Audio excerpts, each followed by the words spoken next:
The measure of responsibility. May 26th. In heavenly places.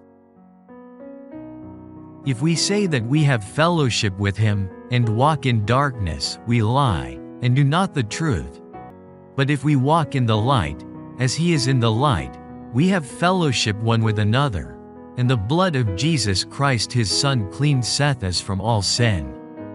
1 John chapter 1 verses 6, 7. The degree of light given is the measure of responsibility.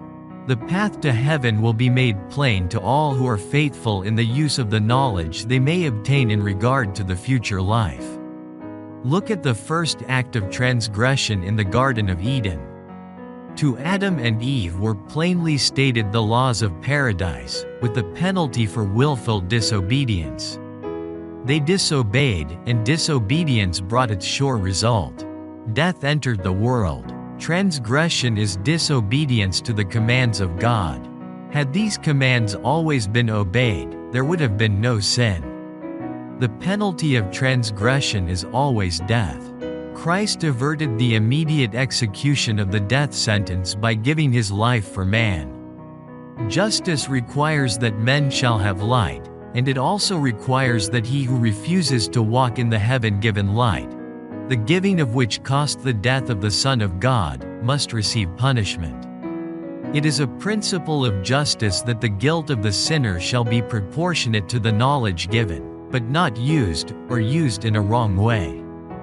God expects human beings to walk in the light, to testify before angels and before men that they acknowledge Christ as the great propitiation for sin and that they respect his sacrifice as their greatest blessing. For time and for eternity, the sacrifice of the Son of God to save the fallen race will have a binding claim on man. If God had failed to act his part, if he had not fully revealed his will, if he had given human beings any reason for neglecting the great salvation, man might plead ignorance as a valid excuse. But he has made the way plain. He would have all men to be saved. To some is given greater light than to others. Each will be judged by the light given him. God designed that you should cherish as sacred the light given you. Letter 180, 1902.